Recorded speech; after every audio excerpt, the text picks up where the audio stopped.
안녕하세요. 라디오처럼 듣는 세계적인 운동 정보입니다. 수만 편의 논문을 AI와 분석하고 대신 읽어드립니다. 이제 매일 운동하면서 편하게 듣기만 하세요. 살 빼는데 최고의 유산소 운동, 혹시 이런 고민 한 번쯤 해보셨죠?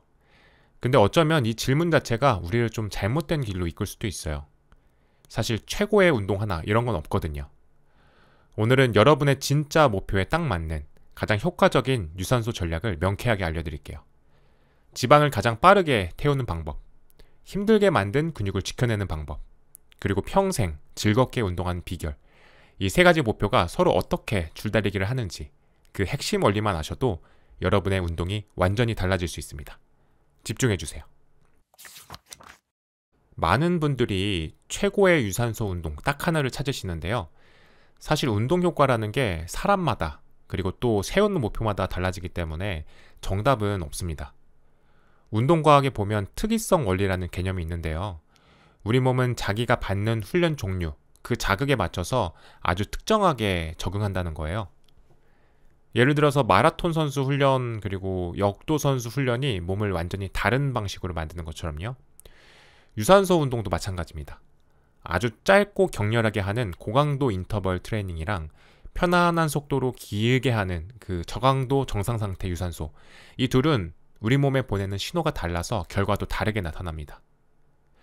그래서 유산소 운동을 하는 주된 목표를 크게 세 가지로 나눠볼 수 있어요. 첫 번째는 지방을 최대한 많이 태우는 거, 두 번째는 힘들게 만든 근육을 지켜내는 거, 그리고 마지막 세 번째는 평생 건강을 위해서 꾸준히 운동하는 거예요.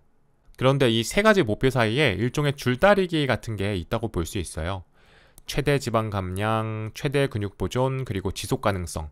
이 세 가지 중에서 지금 나한테 가장 중요한 우선순위가 뭔지 먼저 정하고 전략적으로 접근할 필요가 있습니다. 모든 걸 한 번에 다 이렇게 최대로 얻으려고 하면 오히려 비효율적이거나 실천이 어려워질 수 있거든요. 그럼 첫 번째 목표인 최대 지방 감량부터 구체적으로 한번 볼까요? 여기서 가장 핵심적인 원리는 에너지 결손을 만드는 거예요. 우리가 먹는 칼로리보다 활동으로 쓰는 칼로리가 더 많아야지 체지방이 줄어드는 거죠. 그래서 이 목표를 달성하려면 주어진 시간 동안 총 칼로리를 가장 많이 태울 수 있는 유산소 운동을 고르는 게 유리합니다. 여기서 말하는 총 칼로리는 운동하는 그 순간에 쓰는 칼로리뿐만 아니라 운동이 끝난 다음에 우리 몸이 회복하면서 추가로 소모하는 칼로리, 즉 애프터번 효과까지 다 포함하는 개념이에요. 일반적으로 운동 강도가 높을수록 짧은 시간 안에 더 많은 총 칼로리를 소모할 수 있습니다.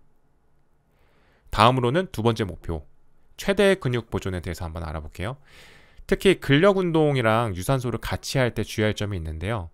근력 운동이랑 유산소를 병행하는 걸 이제 동시성 훈련이라고 부르는데요.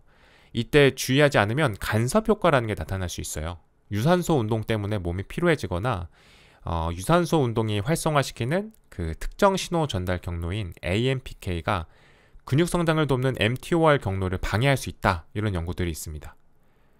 그래서 근육을 지키는 게 가장 중요한 목표면 유산소 운동이 근력 운동의 회복이나 근육 발달 과정에 주는 방해를 최대한 줄이면서 칼로리를 소모하도록 계획해야 돼요.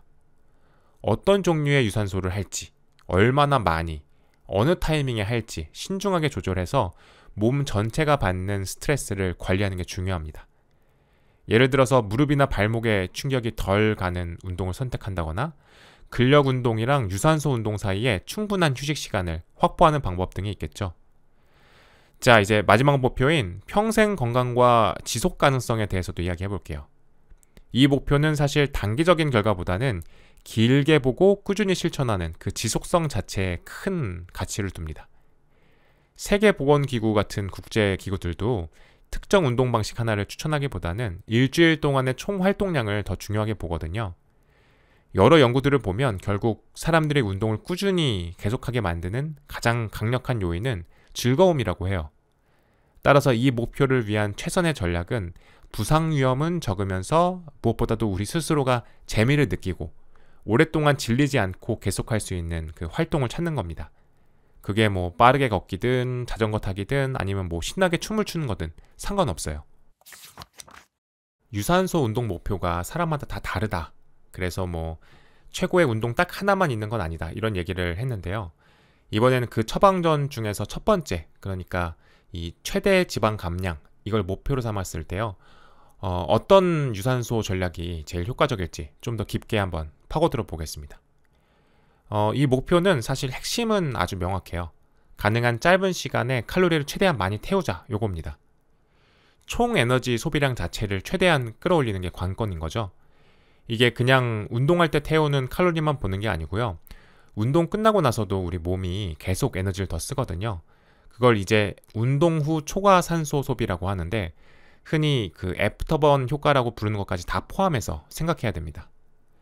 간혹 저강도 운동이 지방을 주 에너지로 사용하니까 지방 감량에 더 좋다고 생각하시는 경우가 있는데요. 그게 좀 오해가 있을 수 있는 부분입니다. 비율만 따지면 지방을 더 많이 쓰는 건 맞아요. 근데 운동 강도가 이렇게 높아지면요, 같은 시간 동안 태우는 총 칼로리가 훨씬 많아집니다. 이게 중요해요. 예를 들어서 어떤 연구를 보니까 그 타바타 운동은 분당 한 13kcal 정도 태우고, 일반적인 고강도 인터벌 트레이닝이라고 하는 건 한 10kcal 정도 태웠어요. 반면에 그냥 중간 강도로 쭉 하는 운동은 분당 한 7kcal 정도밖에 못 태웠다는 거예요. 결국 총 에너지 소비량, 이게 핵심입니다. 그럼 구체적으로 어떤 운동을 해야 될까요? 이 대표적인 게 바로 고강도 인터벌 트레이닝인데요. 이건 아주 짧은 시간 동안 정말 숨이 턱까지 찰 정도로 강하게 운동하고, 또 잠깐 쉬거나 아니면 아주 가볍게 움직이면서 회복하고, 요거를 반복하는 방식이에요.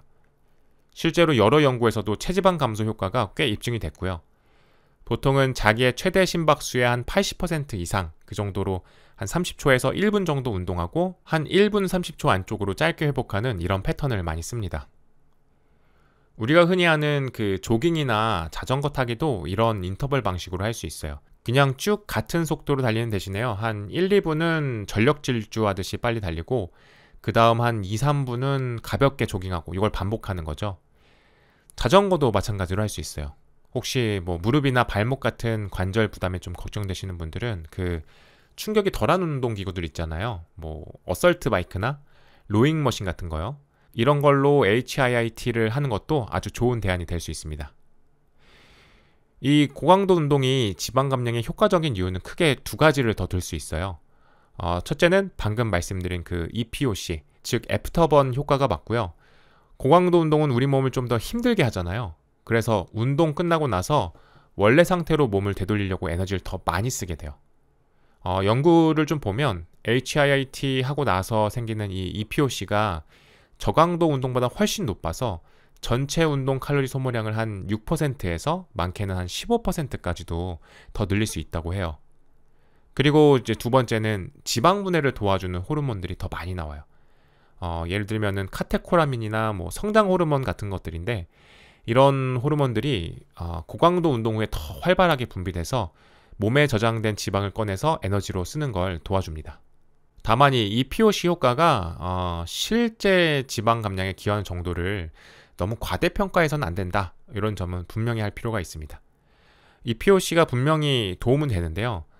전체 지방 감량이라는 큰 그림에서 보면 그 비중이 우리가 생각하는 것만큼 아주 크지는 않을 수 있다, 이런 연구 결과들이 꽤 많아요.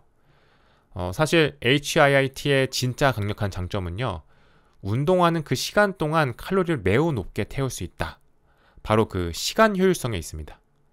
예를 들면 한 20분 정도 HIIT를 하면 한 40분에서 50분 정도 저강도 유산소 운동하는 거랑 비슷한 칼로리를 태울 수 있는 거죠. 이게 핵심이에요. 바쁜 분들한테는 정말 좋은 방법인데, 효과가 이렇게 강력한 만큼 조심해야 할 단점도 분명히 있어요. 고강도 운동은 어쩔 수 없이 몸에 부담이 더 커요.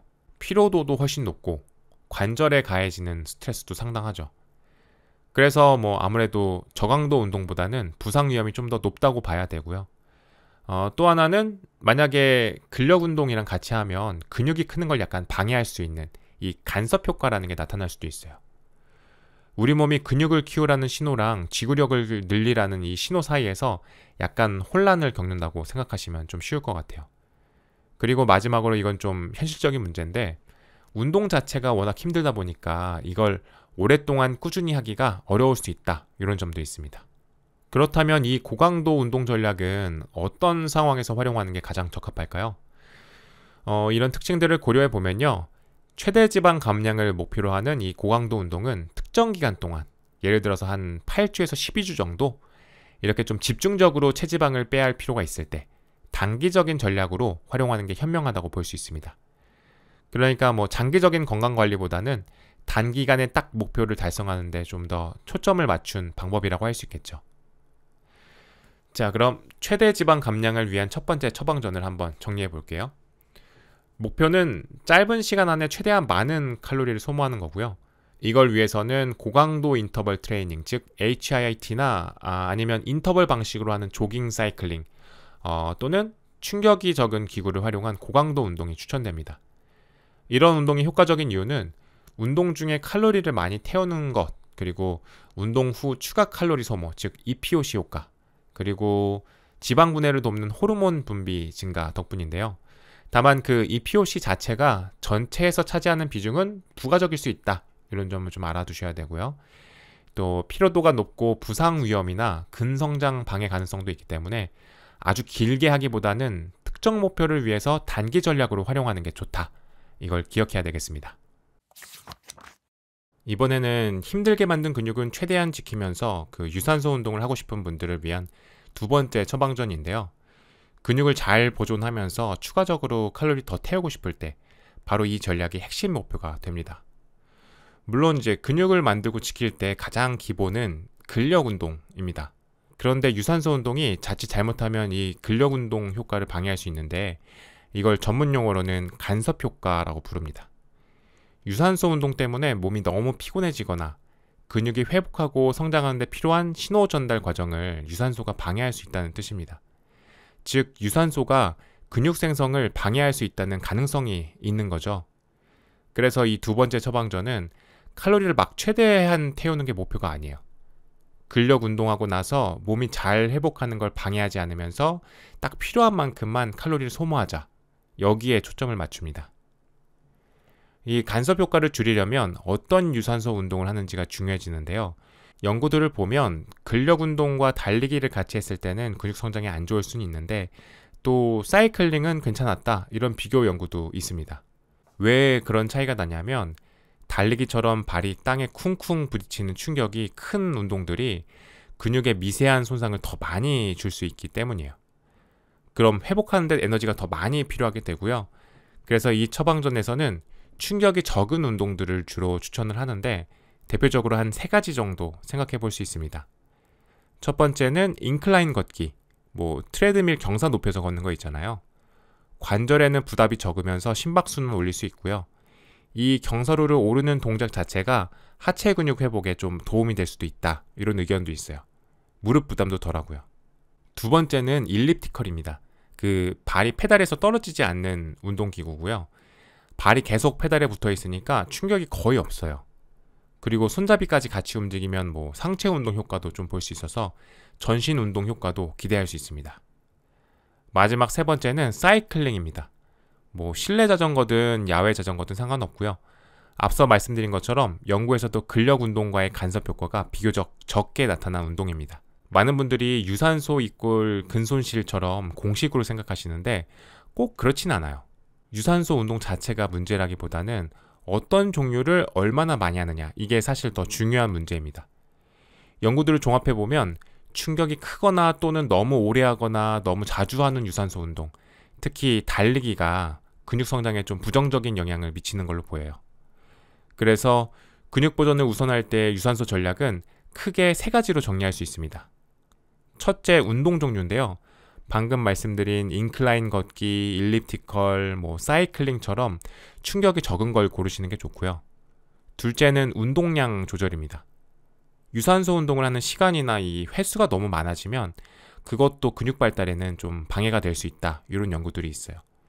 보통 한 번 할 때 한 30분에서 45분 내외, 그리고 주 2회에서 한 4회 정도 좀 제한해서 몸에 피로가 너무 쌓이지 않게 관리하는 게 중요합니다. 말 그대로 딱 필요한 최소한만 하는 거죠. 그리고 마지막 세 번째는 타이밍입니다. 근력 운동이랑 유산소 운동은 아예 다른 날 하는 게 제일 좋고요. 만약 같은 날 해야 된다면 최소한 한 3시간에서 6시간 정도는 간격을 두는 게 이상적입니다.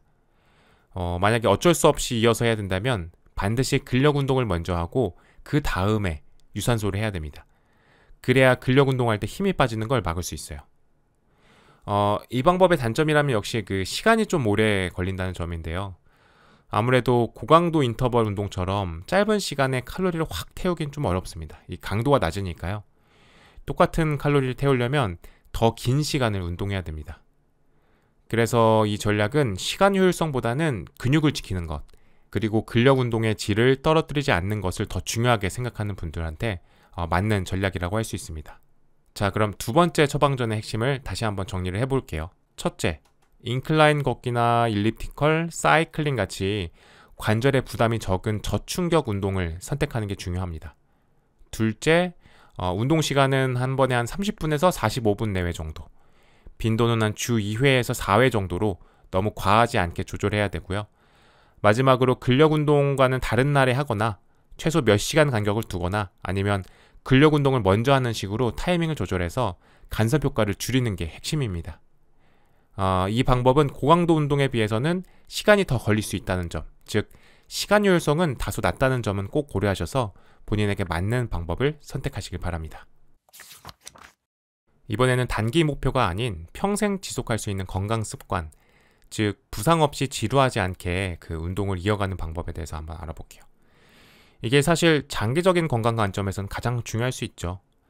꾸준함이라는 거요. 그 세계보건기구 같은 데서도 권장하는 기준이 있잖아요.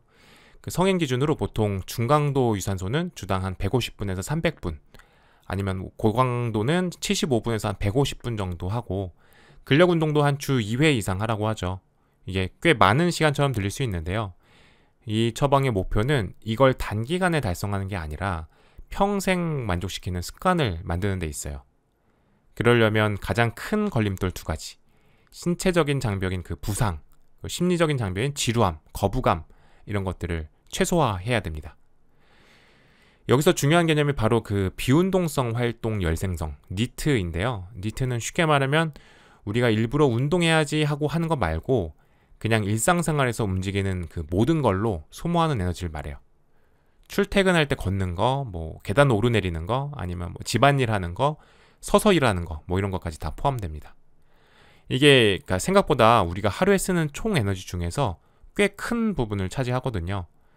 그래서 장기적인 체중 관리에도 아주 중요하고요. 그래서 꼭 그 헬스장 가서 운동하는 시간 외에도 평소에 많이 움직이는 게 중요한 거죠. 단순히 정해진 운동 시간만 채우는 것보다 일상 활동량을 늘리는 게 평생 건강에는 훨씬 더 효과적일 수 있다라는 겁니다. 그럼 어떤 운동을 선택해야지 평생 꾸준히 할 수 있을까요? 뭐 사실 특정 운동 종목보다는요, 이제 개인이 즐거움을 느끼는 활동을 찾는 게 훨씬 더 중요해요. 여러 연구들을 보면 운동을 계속하게 만드는 가장 강력한 요인이 바로 그 활동 자체에서 느끼는 즐거움이라고 나와요. 그게 뭐 등산이든 춤이든 아니면 뭐 친구들이랑 같이 하는 구기 종목이든 뭐 심지어 그냥 좋아하는 음악 들으면서 걷는 거라도 뭐 상관없어요. 내가 진짜 재미있다고 느끼는 걸 찾아야 꾸준히 할 수 있다는 거죠. 그리고 운동하면 불안감도 줄고 기분도 좋아지잖아요. 이런 심리적인 이점들이 또 즐거운 활동이랑 연결되면서 계속하고 싶게 만드는 그런 긍정적인 순환을 만들게 됩니다. 그런데 많은 분들이 어떤 운동이 가장 효과적일까 너무 고민하다가 이 시작도 못하는 분석마비에 빠지곤 하죠. 그래서 여러분이 실제로 하는 유산소가 이론적으로 완벽한 유산소보다 낫다, 이 말이 정말 중요한 황금률이 되는 겁니다. 그 근육 연구의 대가인 그 브래드 쇼엔펠드 박사도 강조한 내용인데요. 가장 이상적인 건 당신이 즐기는 운동을 선택하는 것이다. 그러니까 왜냐하면 즐거움이 지속성을 만들어내기 때문이다 라고 했어요. 생각해보면 수십 년 동안 꾸준히 해온 그냥 괜찮은 운동의 누적 효과가 잠깐 반짝하고 포기해버린 완벽하지만 지속 불가능한 프로그램보다 훨씬 크지 않겠어요? 그러니까 이제 이론적으로 뭐가 최고냐 이렇게 따지기보다는 내가 실제로 꾸준히 할 수 있는 거, 이걸 찾는 게 장기적으로는 훨씬 중요하다는 거죠. 실천 가능한 일관성이 핵심입니다. 그럼 지금까지의 내용을 종합해서 장기적인 관점에서 유산소 운동을 어떻게 현명하게 활용할 수 있을까요? 현명한 접근법은 목표나 이 상황에 따라서 전략을 좀 유연하게 바꾸는 거예요. 뭐 이걸 주기화라고 부르기도 하는데요. 예를 들어서 보디빌더들을 보면 근육 늘리는 게 목표인 비시즌기에는 유산소를 거의 안 하거나 최소한으로, 그러니까 오늘 얘기한 처방전 3처럼 건강 유지 수준으로만 관리해요. 그러다가 대회 준비 기간이 되면 이제 체지방을 빼야 되니까 그때는 유산소의 양이나 강도를 점진적으로 늘리는 거죠. 이전 처방전에서 봤던 그 HIIT 그리고 저강도를 조합해서 쓰는 식으로요. 이런 주기화 방식은 일반인들한테도 충분히 적용이 가능해요. 예를 들어서 평소에는 내가 즐겁고 꾸준히 할 수 있는 활동과 높은 니트 수준을 유지하는 걸 기본 단계로 삼는 거예요. 그러다가 만약 특정 기간, 예를 들어서 12주 동안 다이어트를 해서 이 체지방을 좀 빼고 싶다, 이런 목표가 생기면 그때는 전략적으로 고강도 인터벌 트레이닝을 주 한 2, 3회 정도 추가하는 지방 감량 단계로 들어가는 거죠. 반대로 근력 운동에 좀 더 집중해서 근육량을 늘리거나 유지하고 싶을 때는 근육 회복을 방해하지 않으면서 불필요한 지방 축적만 맞는 정도로 저강도 저충격 유산소를 활용하는 이제 근육량 증가 또는 유지 단계를 가질 수도 있고요. 이처럼 상황에 맞게 도구를 골라 쓰는 느낌으로 접근하는 게 중요해요. 핵심은 유산소를 그냥 고정된 숙제처럼 생각하는 게 아니라 필요에 따라서 꺼내 쓸 수 있는 다양한 도구들이 담긴 도구 상자로 보는 거예요. 이렇게 내 삶의 목표나 상황 변화에 맞춰서 유연하게 전략을 적용하는 거, 이게 바로 평생 건강 관리의 핵심 기술이라고 할 수 있습니다. 운동 정보 너무 많고 복잡하셨죠? 저희가 믿음직한 운동 나침반이 되어 핵심만 정확히 짚어드리겠습니다. 운동하며 똑똑해지는 경험, 구독 버튼으로 지금 바로 시작해보세요. 어떤 주제가 궁금한지 댓글로 알려주시면 저희가 대신 분석하겠습니다. 지금까지 라디오처럼 듣는 세계적인 운동 정보였습니다.